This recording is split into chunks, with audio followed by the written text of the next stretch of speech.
You'll love this, I promise. Christmas!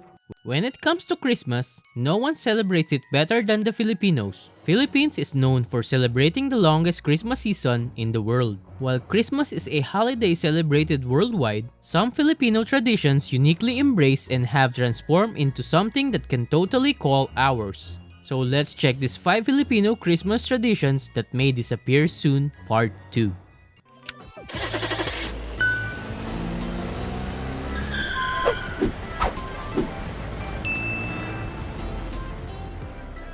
Kanyong Kawayan. Hold the last cannon! Years ago, in rural communities around the country, the bamboo cannon was a New Year's Day must-have. Days before the New Year, fathers would take to the nearest bamboo grove to cut bamboo poles. The poles are trimmed down to about 5 feet in length, sun-dried, and the skin scraped off. The bamboo nodes are opened up to let air pass through. A hole is then carved out near the base. To make the bamboo cannon explode, it is propped up against a stone. Kalburo or red calcium carbide is fed into the bamboo until the kalburo reaches the base. Alright, you might want to light that right about now. Quickly, quickly! Ordinary kerosene is sometimes used. A stick is then lit from a kerosene lamp and then applied on the hole, creating a booming sound. Periodically, one has to blow into the hole to free it from ashes. Today, the Kanyong Kawayan is a vanishing noisemaker, replaced by handheld PVC cannons called boga. There have been attempts to bring back the bamboo cannon tradition through the Kanyong Kawayan Festival held yearly in Kidapawan and supported by the Department of Tourism. Let's finish this. Mightiness. And these come in the shapes of your favorite Christmas characters, Santa, Rudolph, and Baby Jesus.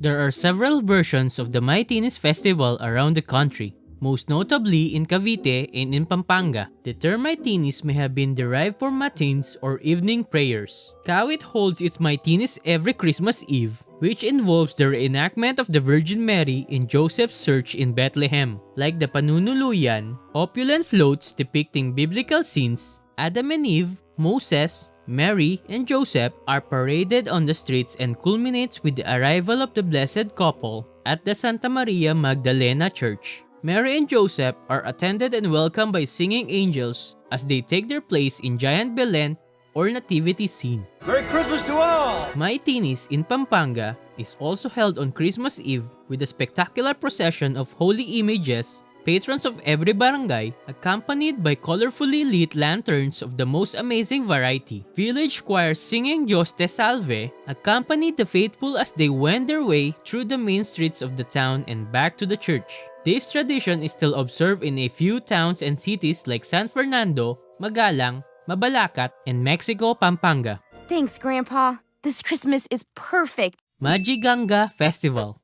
That is so cool. What is it? It's a puppet. The more well-known Gigantes Festival in Angono has a counterpart in Santa Ana town of Pampanga known as Majiganga. Giant human puppets are representing the dark, evil-looking people take to the streets and revel with the residents in the church patio. From December 16 to Christmas Day, when they are supposedly banished by Christ's birth.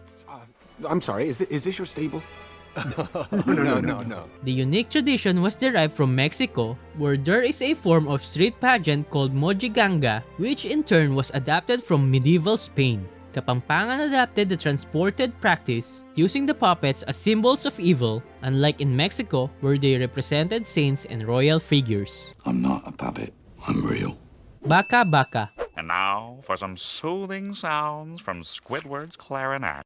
Paracale, the gold town of Bicol, has a novel Christmas custom practiced by children in the 20s and 30s. The use of band music to liven up Filipino Christmases has long been part of our tradition. But brass band music is never heard in Paracale. Instead, music is generated by children using bamboo flutes and trumpets, hornpipes and shell gongs in place of expensive musical instruments. Freddie, that was awesome. You're rockin'. This age-old custom, which dates back to the first discovery of gold in Paracale, is called Baka Baka. It was aimed at coaxing the populace to get out of their beds and go on a celebratory mood. Noisemakers are organized into a team in several streets, with the biggest group composed of 60-plus members. When the church bells sound the first call, The groups of children following different routes walk en masse and enter the church on time for the mass. 3 times during the mass, the children blow their pipes and horns in unison. Once their mission is accomplished, the children are treated to traditional puto suman and bibingka. And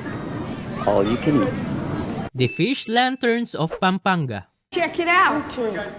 Arthur is talking to the fish. Everyone is familiar with the star-shaped lantern that symbolizes the bright star that guided the Magi's and shepherds to the stable where Jesus was born. But there exist other lantern shapes that are processioned in Angeles, Pampanga during Christmas time. And Merry Christmas! Local historian Mariano Angeles recorded such event in 1830 when a procession featured quaint illuminated lanterns made of the same material, bamboo and paper, in skillful and artistic imitation of the real ones. The big paper fishes and lobsters, by means of ingenious contrivance, are made to move their dorsal and caudal fins, their mouths, and their eyes. The fish is of course a symbol of Christ, and the lanterns serve as added attractions to the religious processions. Thanks for helping me find the true spirit of Christmas. Get to know more of our Filipino traditions. All you have to do is click the subscribe button and ring the bell to get notified for more great videos.